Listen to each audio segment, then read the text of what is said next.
Okay, let's continue, no? Now, let me read in Spanish, no? Mateo, Kapitulo 7, versikulo 25 hanggang 29, no? Now, let me read in Spanish, okay? Here is in Spanish, no? Diciendo y lluvia y vinieron ríos y soplaron vientos y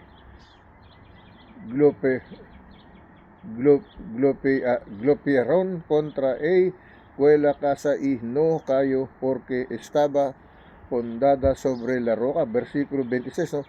Pero cualquiera que me oye estas palabras y no las hace, le compararé a un hombre insensato que edificó su casa sobre la arena, ¿no? Versículo 27, ¿no? Y descendió y lluvia y vinieron ríos y soplaron vientos y dieron con ímpetu contra, ¿no? Impete contra aquella casa y cayó y fue grande su ruina. Versículo 28, ¿no? Y cuando terminó Jesús estas palabras, la gente sí admiraba de su doctrina, ¿no? Versículo 29, ¿no? Porque les enseñaba como quien tiene autoridad y no como los escribas. Okay, yan ang sinasabi, no? Alright, now let's go to the other scripture chapter and verse, no? Sa ating John, no? John chapter 14, no? John chapter 14, verse 27 to 31, no? John chapter 14, verse 27 to 31, okay? Yan ang sinasabi, no? John chapter 14, verse 27 to 31, no? Here's the message, no? 27 to 31. Peace I live with you, no? Peace I live with you, my peace I give unto you, no?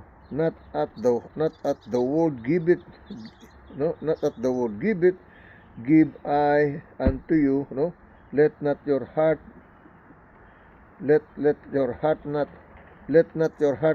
hurt be troubled. Let not your heart be troubled, neither let it be afraid. Okay? Verse 28, no? You have heard, no, how I said unto you, I go away and come again unto you, no? If ye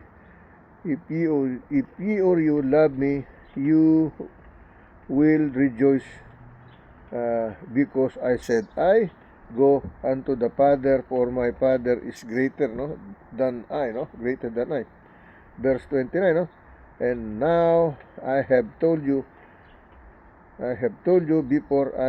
before it comes, no, to pass. Then when I was then is, no, sabi rito, no, and now I have said, no, and now I have told you, no, before it come to pass, no, that when it is come to pass, no, ye or you might believe, no? Verse 30, no?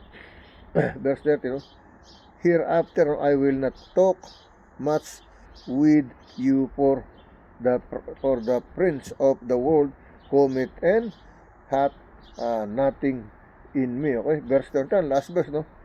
But that the world may know that I love the Father, and as thy Father gave me commandment, even so I do. Arise, let us go thence, no? Let us go thence, okay? Ano sinasabi, no? Thence, okay? Basahin natin sa Tagalog version, no?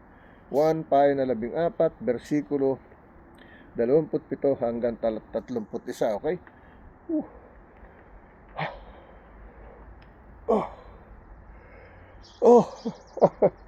Sorry, no? I told you, this is not scripted, no? This is not cut action, no, this is real, okay?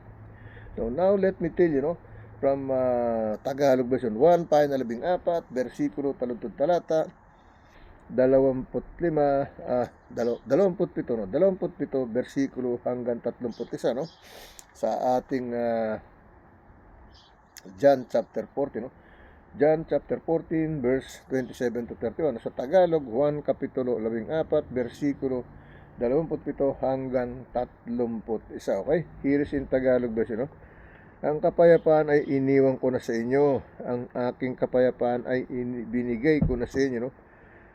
Sa inyo. Hindi gaya ng ibinibigay ng sanglibutan ang ibinibigay ko sa inyo, no? Huwag magulumihanan ang inyong puso ni malungkot man. Okay?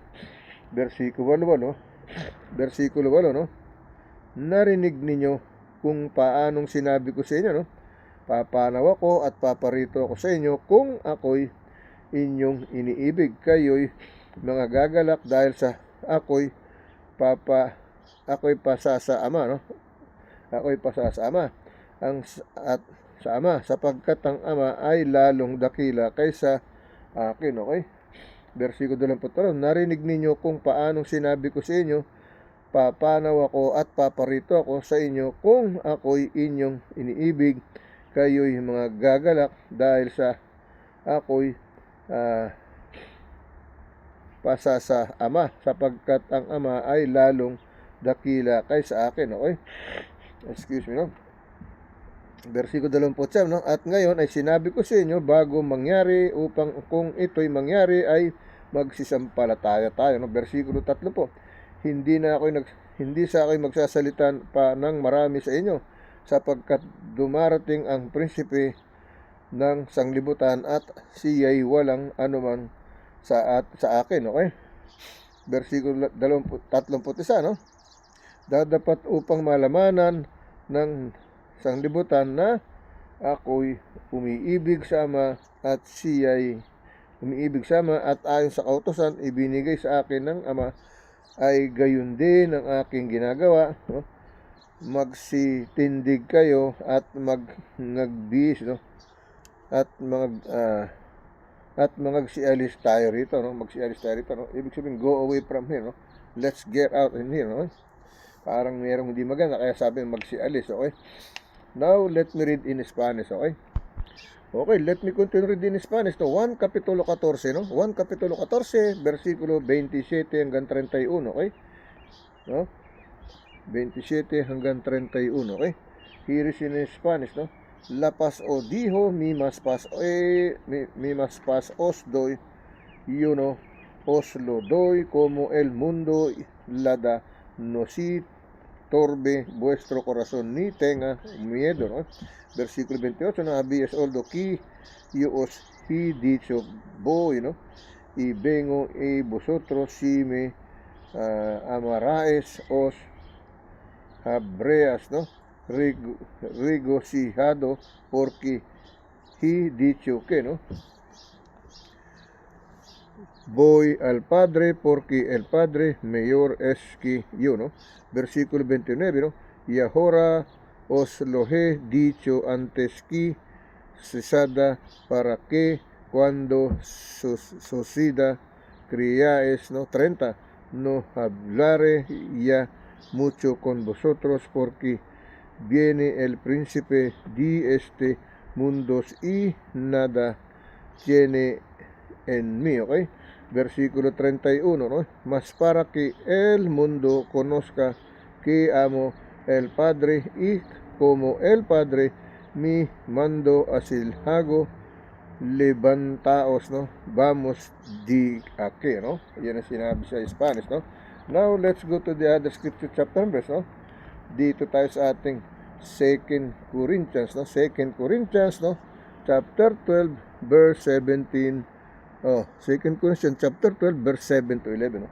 2 Corinthians chapter 12, verse 7 to 11, okay? Here is the message, no? Kanina po, nag-struggle na naman yung mata ko, nahirapan na mag-usap. Ngayon po, na okay na, nag-adjust na, okay? Alright?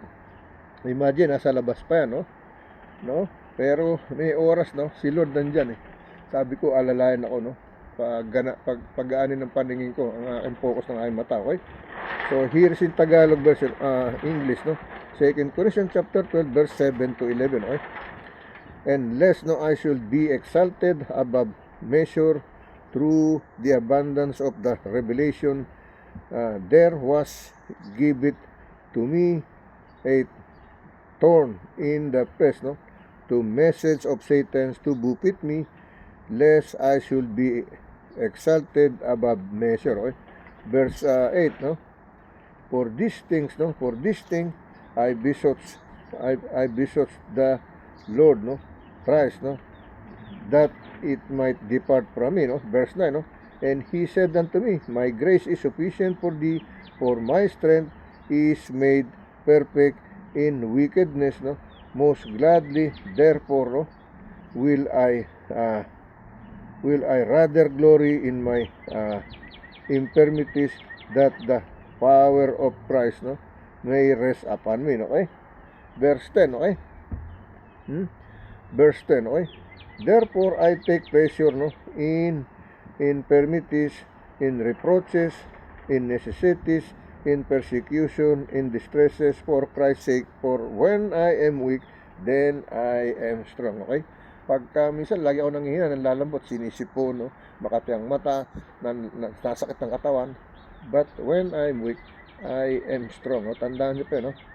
No? Ang sabi rito ng verse 10, no? Therefore I pleasure, no, in infirmities, in reproaches, in necessities, in the persecution, and distresses for Christ's sake. For when I am weak, I am strong. Okay? Yan ang ibig sabihin, no? Verse 11, no? I am become a fool in glorifying ye, or you have compelled me, for I ought to have been commended of your, for in nothing aim I behind the very chiefest apostle, thought I be nothing. Okay, yan ang sinasabi, no? Basahin natin sa Tagalog version, okay? 2 Corinto 12, versikulo, no? Versikulo 7 hanggang 11, no? 2 Corinto 12, versikulo 7 hanggang 11, okay? Here is in Tagalog version. Nang ako'y huwag magpalalo ng labis, no, dahil sa kadakilan ng mga payag ay binigyan ako ng isang tinik sa laman ng isang sugo ni Satanas, upang ako'y tampalin nang ako'y huwag magpalalo ng labis, no. Versikulo 8, tungkol dito'y may katlo akong nanalangin sa Panginoon, no, upang ilayo ito sa akin, no. Versikulo 9, at siya'y nagsabi sa akin, ang aking biyaya ay sapat na sa iyo, sapagkat ang aking kapangyarihan ay nagiging sakdal sa kahinaan. Kaya't bagkus akong magmamapuri na may malaking galak sa aking kahinaan, upang manahan nawa sa akin ang kapangyarihan ni Kristo. No? Versikulo 10, kaya nga ako'y nagagalak sa mga kahinaan, sa mga pagkapi, sa mga pangangailangan, sa mga pagkakausig, sa mga paghihinagpis dahil kay Kristo, sapagkat pag ako'y mahina, ako'y malakas. Okay? Versikulo 11, ako'y naging mangmang, pinilit ninyo ako sana'y dapat ninyong purihin, sapagkat sa anuman ay hindi ako naging huli sa lubang mga dakilang apostol, bagaman ako'y walang kabuluhan. Okay? Yan ang sinasabi, no? Let me read in Spanish, okay? Okay, let me continue to read in Spanish, no? 2 Corintos kapitulo 12, versikulo 7 hanggang 11, okay? Here is in Spanish, no? Y para que la grandeza de las revelaciones no me exaltase, no, desmedidamente, no, me fue dado en aguijón en mi carne un mensajero de Satanás que me abofeté, no, para que no me enaltezca, no, sobremanera. Versículo 8, respecto a lo cual 3 veces he rogado el Señor que lo quite de mí. Versículo 9, ¿no? Y me ha dicho, bastate mi gracia, porque mi poder se profesana en la debilidad. Por tanto, de buena gana me gloriaré más bien en mis debilidades, para que repose sobre mí el poder de Cristo, ¿no? Versículo 10, ¿no? Por lo cual, por amor de Cristo, mi gozo y las debilidades son afrentas en necesidades, en persecuciones, ¿no? En angustias, porque cuando soy débil, entonces soy fuerte. Versículo 11, ¿no? Mi hecho un necio al gloriarme, vosotros me obligatíais, y ello pues yo debía ser alabado por vosotros, porque en nada he sido manos que aquellos, ¿no? Grandes apóstoles ang nada soy, okay? Yan ang sinasabi sa Spanish, no? 2 Corintios kapitulo 12, versikulo 7 hanggang 11, no? Now, let's go to the other scripture chapter verse, no?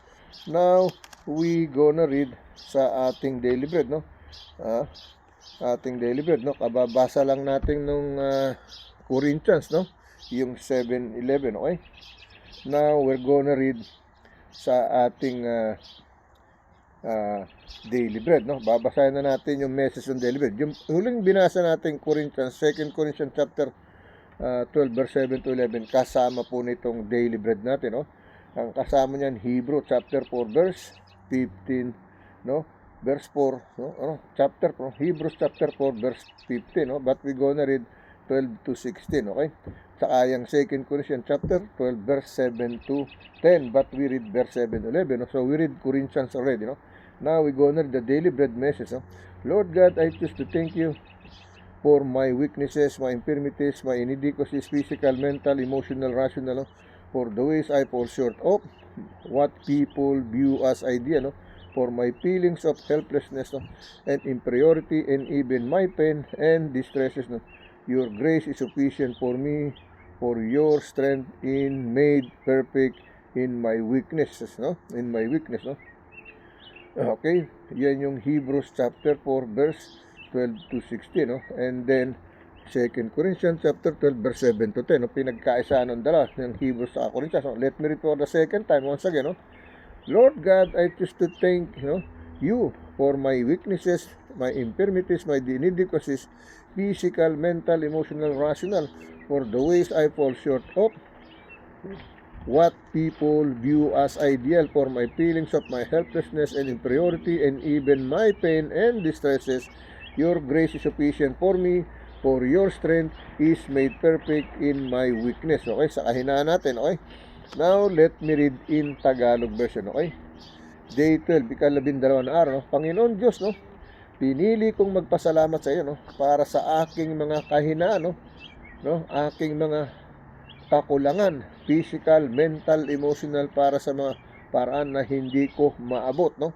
Kung ano ang itinuturing ng mga tao bilang perpekto. Para sa aking mga damdamin ay kawalan ng kapayapaan at kababaan, at maging ang aking sakit ay pagkabalisa, at ang iyong biyaya ay sapat na para sa akin, no? Sapagkat ang iyong lakas ay magiging ganap sa aking kahinaan, okay? Alright? Yun ang ibig sabihin sa Tagalog, no? Let me read for the second time, no? Day 12, ika-12 na araw. Panginoon Diyos, no? Pinili ko magpasalamat sa iyo para sa aking mga kahinaan, aking mga kakulangan, physical, mental, rational, no? Para sa mga paraan na hindi ko maabot, kung ano ang itinuturing ng mga tao bilang perpekto para sa aking mga damdamin, at kawalan ng kakayahan, no?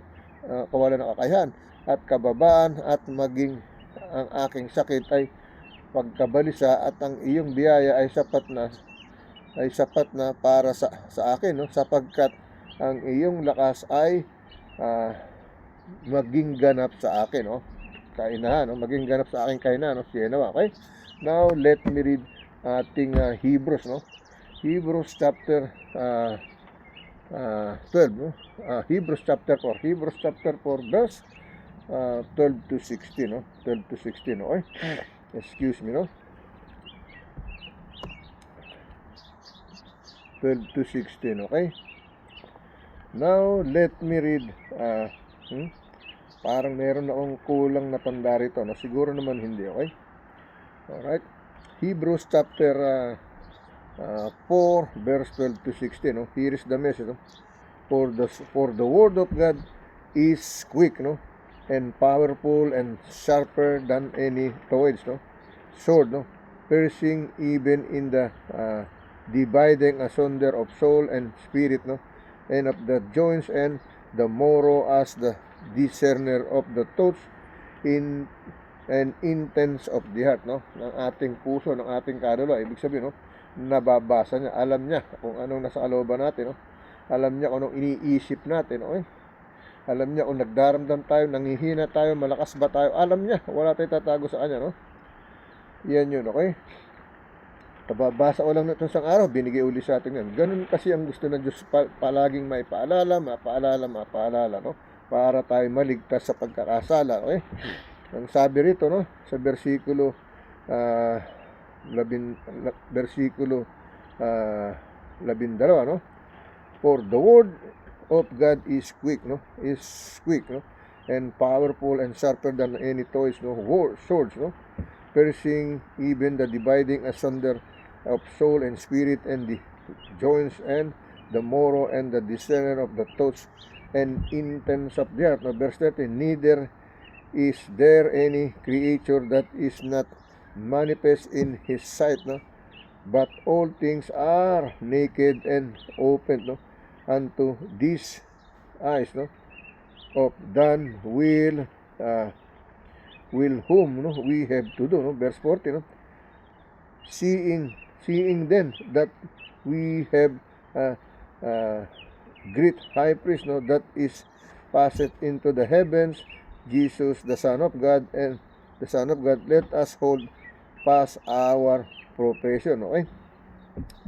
Verse 15, no, for we have not a high priest, no, which cannot be touched with the feelings of our infirmities, but was in all points, no, tempted, that as we are yet without sin. Okay, last verse 16, no, lest us therefore come boldly unto the throne of grace, that we may obtain mercy and find grace to help in time of need, no? In time of need, okay? Now, let me read in Tagalog version, no? Tagalog version, okay? Dito tayo sa Tagalog version. Mga Hebreo pa na 4 versikulo 12 hanggang 16, okay? Iris yung Tagalog version. Sapagkat ang salita ng Diyos ay buhay, no, at mabisa at matalas kaysa alinmang tabak na may 2 talim, no, magkabila, no, 2 talim, at bumabaon hanggang sa paghiwalay ng kaluluwa at espiritu, ng mga kasukasuan at ang utak, na madaling kumilala ng mga pag-iisip ng puso, no, ng haka ng puso, okay? Versikulo 23, walang anumang nilalang na hindi nahayag sa kaniyang paningin, ngunit ang lahat ng mga bagay ay hubad at hayag sa harapan ng mga mata niyang ating pinagsusulitan, okay? Versikulo 14, no, yaman ang tayo mayroong isang dakilang saserdote, no, na pumasok sa kalangitan, no, si Jesus na anak ng Diyos, no, ay ingatan nating matibay ang ating pagkakakilala, no? Pagkakilala, no? Versikulo 25, no?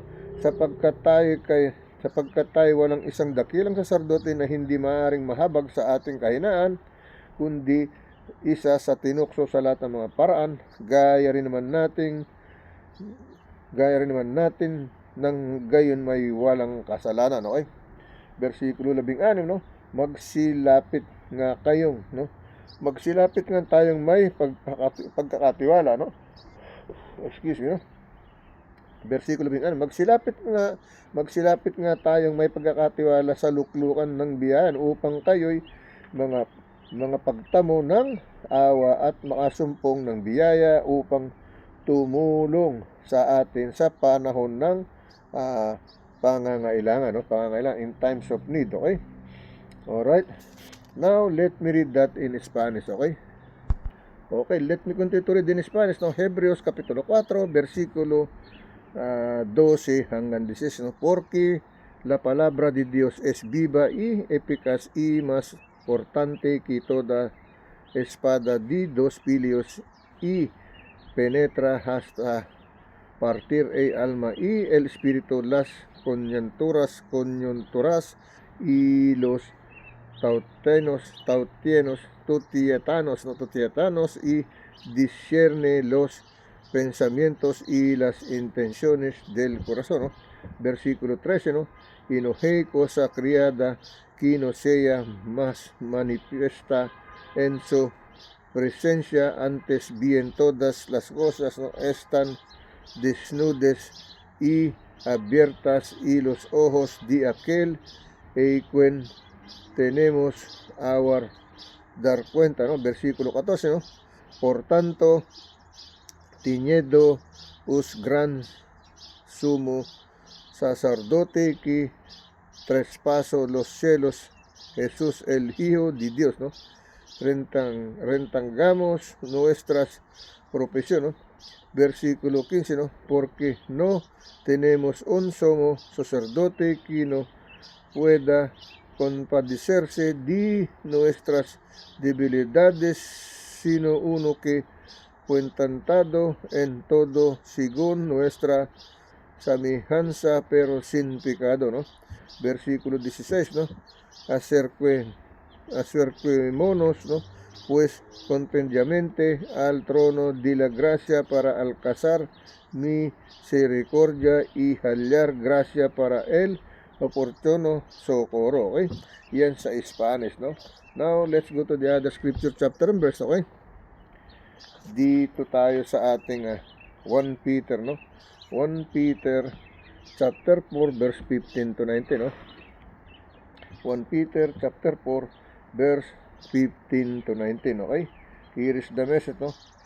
That let not of you suffer, no? But let none of you suffer as a murderer, no? Or as a thief, or as a evildoer, or as a busybody in other men's matter, okay? Verse 16, no? Yet if any man, no, suffer as a Christian, let him not be ashamed, no? But let him glory God on this behalf, okay? Verse 17, no? For this time, no, is come that judgment must begin in the house of God, and it is first, no, begin at us. When shall the end be of them, no, that obey not the gospel of God, okay? Verse 18, okay? Verse 18, no? And if the righteous scarcely be saved, no, where shall the ungodly and the sinner appear, no? Verse 19, no, last verse, no? Wherefore let them that suffer, no, accordingly to the will of God, no, commit the keeping of their soul, no, for him in well doing as unto faithful Creator, no? Faithful Creator, okay? Now, let me read that in Tagalog version, no? Tagalog version, okay? Isa Pedro, no? Isa Pedro, pahina 4, versikulo 15 hanggang 11, okay? Here is in Spanish, no?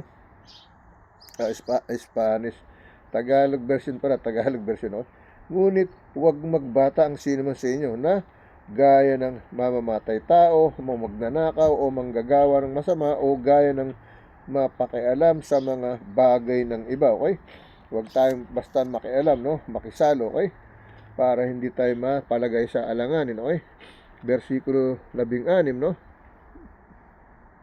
Versikulo 1. Ngunit kung ang isang tao ay magbata na gaya ng Kristiyano, ay huwag mahiya kung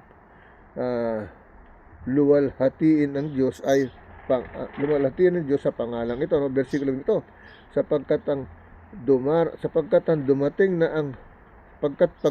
ang panahon ng pasimula ng paghuhukom, no, na paghuhukom sa bahay ng Diyos, at kung mauna sa atin, ano kaya ang wakas ng mga hindi nagsisitalima sa ebanghelyo ng Diyos? Versikulo 1. At kung ang matuwid ay bahagya ng makaligtas, ang masama at ang makasalanan ay saan kaya magsisiharap, no? Versikulo 20, no?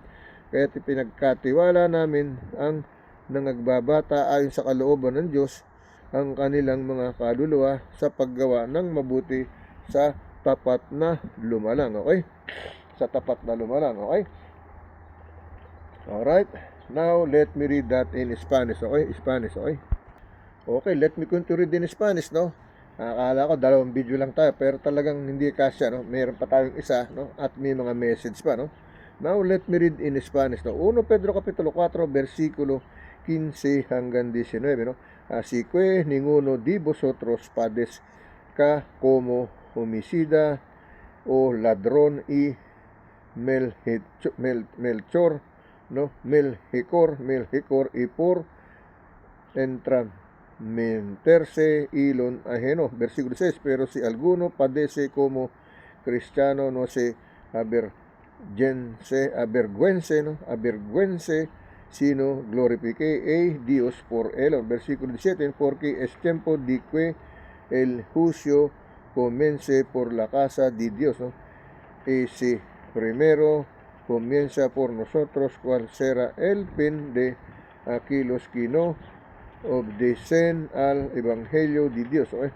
Versículo 18, ¿no? Y si el justo con dificultad se salva, en donde aparecerá el impío y el pecador, ¿no? Versículo 19, ¿no? De modo que los que padecen según la voluntad de Dios, ¿no?